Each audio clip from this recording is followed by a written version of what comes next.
Welcome to the Growth with AI podcast, hosted by Integrated AI Services. I'm Peter Martinson, and today's episode dives into how AI is reshaping marketing, creativity, and business growth.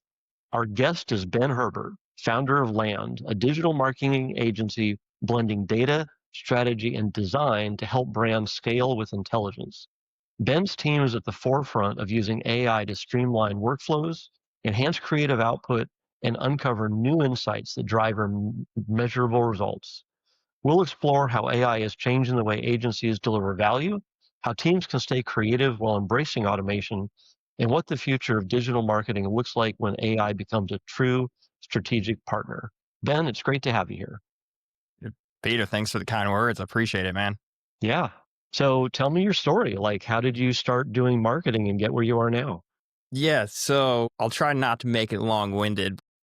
It actually started with a work building. I'm going to say started building computers with my brother when we were in middle school, and I found like a huge love for technology. And if I just fast forward right over to college, like I picked up a job at the IT department, and I was just working there, and really like right away, really fast, they upgraded me to a manager position. And I realized like, hey, I'm pretty good with technology. I'm good with video. I'm good with presentation, speaking. And that actually led me to my first job right out of college, where I worked with school districts for proprietary CMSs for school districts. We built websites, and I was a developer there. We built websites. I supported them. I would actually go to the school districts and implement everything. And when I was working with this CMS that this guy I worked for that he built, I kind of fell in love with it. I was like, this is awesome. And this is really fun. And this is what I want to do with my life. But as I kind of like dived a little bit more into the space, the whole web space and the internet, I found this great CMS. It's called WordPress. I don't know. Have you ever heard of WordPress? Yes, of Yeah. course. Yes. So pretty popular. I think it's like some crazy stat. It's like 90% of the internet uses it. And Mhm. I just started tinkering around with it. Like all my off time, that's all I did. I just would play around with WordPress, see what I could build. I even took it to the owner. I was like, hey, like we should use this instead because it's less overhead. It's backed by hundreds, if not thousands of developers. We don't have to pay for this crazy server space because we had an on-prem server. Okay. And yeah, it was pretty technical. So I actually left that job and I got hired for a digital marketing job as a WordPress developer. That's all I was supposed to do. It's just develop websites and pretty much just sat there all day with my headphones on, just cranking out websites for this digital marketing firm. And we worked in several different agencies, different industries where we were, retail, home services, you name it. Like the guy did it. But so as I was with that company, I started realizing like, hey, there's a lot of stuff here that I'm good at and that I can excel in because whether it was because I spent so much of my time writing software, I started Mhm. learning other systems like Google Analytics, Google Ads, Meta Ads, and I started getting into these softwares and I was like, I'm so glad I don't have to code this right now because this is a lot easier to use than it would be to code because that was my background, developing in ASP.NET, C Sharp. And I was there at that job, excelling, running their ads campaigns, working, developing their websites, creating some integrations, a little bit of client facing. And then a guy I actually worked there with, he approached me and he's like, hey, do you want to start a digital marketing firm? But let's just focus more on like high end website design. And I'll be the designer and you can be the developer. I was like, why not? That sounds great. I was like, because I'm not kidding. Like I was making like $35,000 a year doing it. And I remember I made a website for the company and it was like a $20,000 project and I made it for him in 2 days. And I was like, this is not fair. Like if you break down the math, it was like $300 he paid me to make a $20,000 website. And I did everything, like all the client facing, made sure it was delivered and then hosted it, launched and hosted and made it live. And Mhm. I was like, man, I need to do this myself. So when he approached me, we started Land Digital Marketing. But our main focus was just trying to bring high-end websites to small businesses. And we focused a lot on the design part. And and I did, the development, made it functional for our clients. And yeah, we just kind of took off. I wouldn't say it really took off from there. I actually got another job where I learned how to sell, and they made me a technical sales lead. Right when I left that, I went full time into land, and I actually bought my partner out of the equity. And then I just kind of went all in. I had, I think it was like, I saved up $10,000. I was like, okay, I'm just going to quit my job. I have $10,000. I was renting a small little apartment in someone's basement. It was a house, but they had like an apartment in their basement. And I was like, okay, I'm going to rent this. It was like $500 a month or something. And I was like, okay, if I don't make this work within 6 months, then I'll just go get a job. So yeah, that's kind of how the story started with land. And now we're here today where, I got 12 people working for me.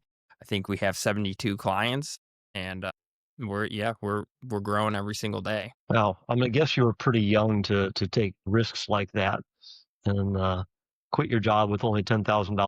Yeah, I would, there's this, I don't know if your audience knows of this person, but when I was 25, I found Dave Ramsey, and Hmm. he's a financial guy, and I was in pretty bad debt. It was like 90,000 plus. And I was like, man, I got to figure this out because I can't just keep on living like this. So while I worked that traveling sales job, I also worked at a bar at night.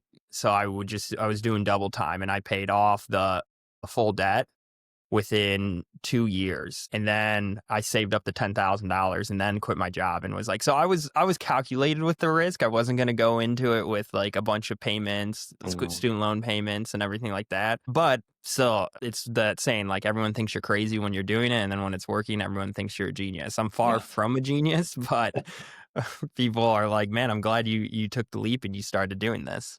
Yeah, fantastic. Yeah. So it's interesting that somebody who's so tech heavy as you are also turned into a really proficient salesperson. Did the company have a really good sales training process, or were you just a natural? So that's a good question, because I remember the exact moment. So the company where I learned that I could sell at, it was called Final Forms. And we did Mhm. data management for school districts. And I was actually brought in as the implementation specialist to implement the software, because you're collecting a ton of data from the student body. Tons of heads are using it in the whole entire school district. And that's what I did at my first job, where I would build the websites and then actually go implement the CMS. So I train all the admins, all the teachers. And they heard about me because another school was actually talking about me to the Final Forms owner. His name's Clay, great guy. Him and I used to run together. He's a phenomenal runner. We're both big runners. But yeah, he said, hey man, I heard about you from another school that we were working at, and I was curious if you would be interested in, coming to work for us and help implement this software. And at the time, he offered me a great deal, but he was like, hey, like, we're going to make you an account manager. We'll pay you like 45,000 a year. And then we'll give you percentages of all the deals of the accounts you manage. And to me, after like paying off all that debt and everything, I was like, man, that's too much risk. I was like, just pay me like $60,000 and we'll be good. Like, that was my counter offer to him. And I was like, I don't need percentages. I'm looking back at it now, and if I did that, there's no way I would ever take the deal that I offered. I would be like, I need the 60K, and then I need the percentages on each account too, is what I would say now.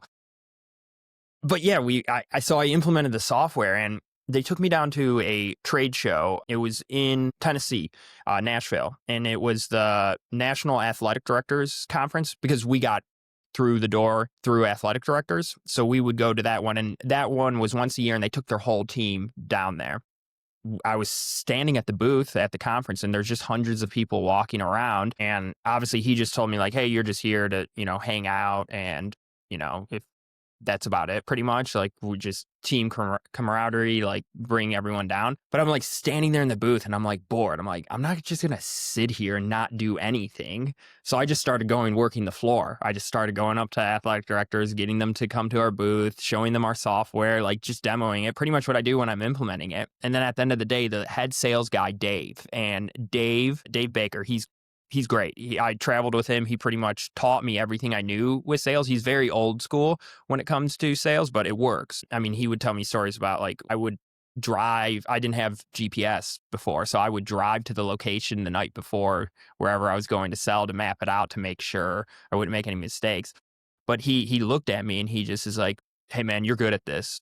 Like you can sell." And then Hmm. I just started traveling all over the country with him as a technical sales lead. I'd talk to, if an IT director was in there, I would talk to them and, smooth anything over. And then within like 2 months, I just started going off on my own. And since I was a young guy, they gave me the best territories to manage: Seattle and New York City. So if you could Oh, wow. imagine the travel, dealing with flying, being in Seattle on Monday and then having to be in New York on Wednesday. Yeah. Wow.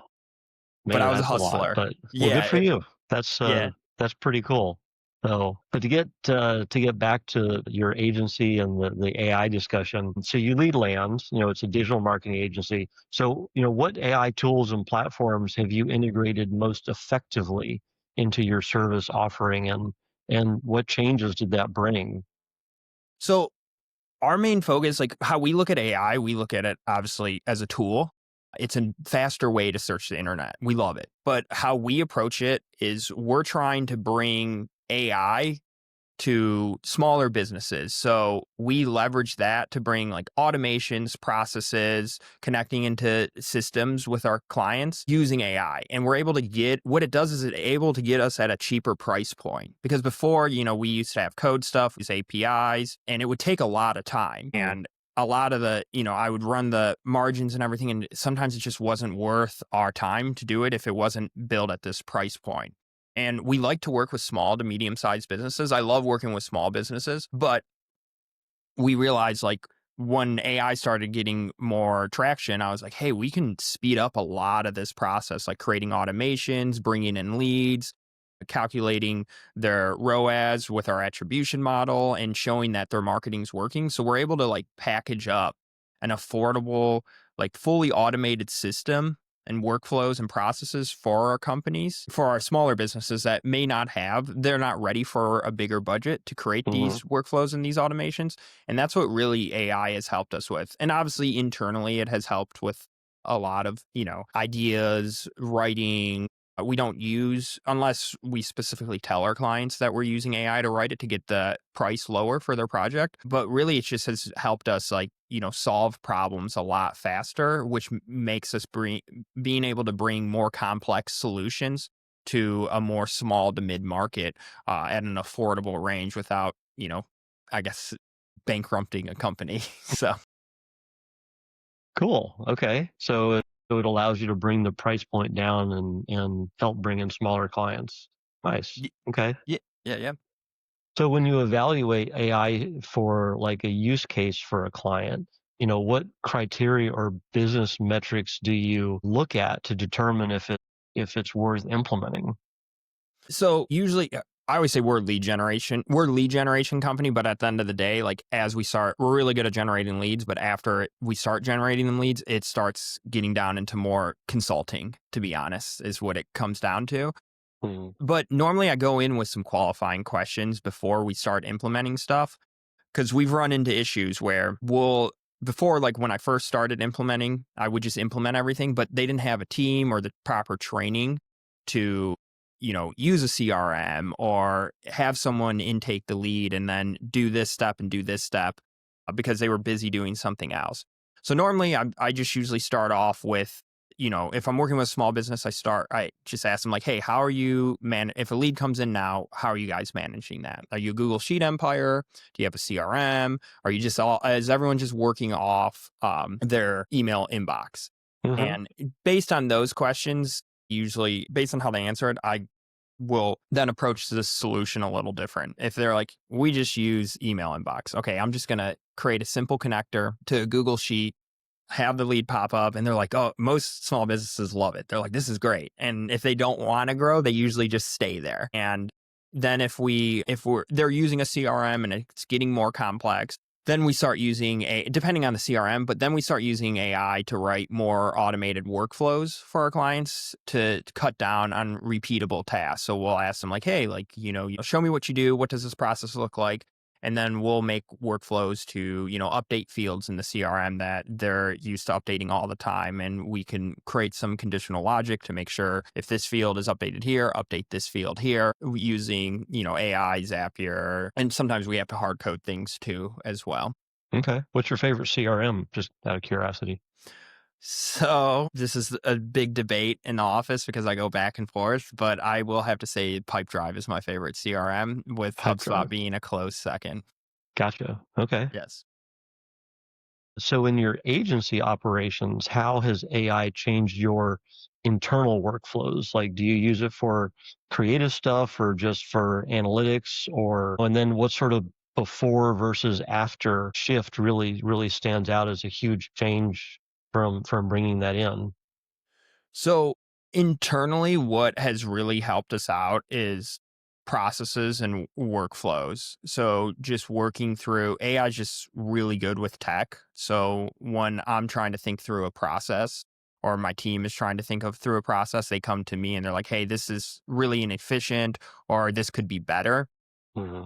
Being able to talk and then put that information into AI to spin up what what the problem is and what we're looking to solve, it usually can spit out the correct order of procedures we should take and how we should manage that workflow and that process, and then implementing it into the team is into, like, Asana, Pipedrive, our stack, to make sure, the flow is efficient and we're able to deliver that process a lot faster. Normally, it would take me, I got to think about it. Takes, depending on the asset, a couple weeks. But now it's just, hey, here's a problem. Put it into AI. It gives me the step by step instructions, and then we implement it, and then we just kind of make it better as time goes on, which is super helpful.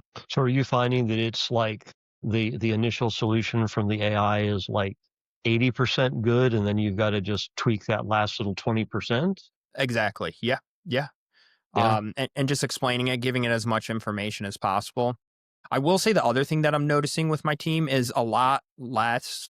We're seeing a decrease in like dev work. So a lot less, my account managers or my writers who work on stuff, who have logins to our websites, they're able to solve problems themselves by just talking to an AI model. We recommend Claude if it's more development, but if there's an Mhm. issue, they're able to just leverage AI and it can give them that answer a lot faster, or and they can figure it out a lot faster. So we're just noticing like a decrease in dev work and dev support internally, where we don't have to send off this problem to our dev. Megan, my lead SEO writer, she can just go ahead and type into AI the issue that she's having, and she's able to fix the website or make changes or updates to it, which is super helpful, especially when it comes to technical SEO, because she understands it at a very high level. But when it gets into the more of the technical stuff, she's able to solve these issues faster with AI instead of reaching out to someone else, which allows us, at the end of the day, what it's allowing us to do is service more clients with a smaller team. Okay. So when you're looking at your team now, are you changing the hiring parameters? Are you looking for people who are more tech savvy, or are you looking for people who are more creative because the tech is getting easier? So I would say neither. I always look for critical thinkers. That is the main thing. If you can critically think and you're able to solve problems and figure out things on your own, is usually where who I'm going to hire. Right now at this stage, we have a really good creative. David and Jeff, they lead the creative. So they're phenomenal. The tech team is pretty standard right now. Like we got a great tech team between me and Dan, and then even David too. He's my creative guy. He's like a unicorn. He can go back and forth between. He's great. He can design, then he can develop, and then he can shoot high production films. He's great. But yeah, we just look more now for like critical thinkers, because now what they can do is if someone is a high end critical thinker, they can just go in and solve. If it's a creative problem and they don't want to bug our creatives, they can solve it with AI, or which we don't really use a lot of AI creatives. Sometimes we will, maybe for like lower budget projects. But if there's a tech issue, they can, then use AI to solve that too as well. So it's kind of like a hybrid approach where they can, spin up both. If anything, what we do with the creative side from AI is we generate the idea with AI and then we hand it off to our creative team, and then they'll come up with something even better. Yeah, so I've used it for storyboarding to show clients like this is what the general, because I find if I describe something, then what the other person sees in their head is not really what I've got in my head. But if you do it on a storyboard, at least you're both looking at the same thing. So Yep.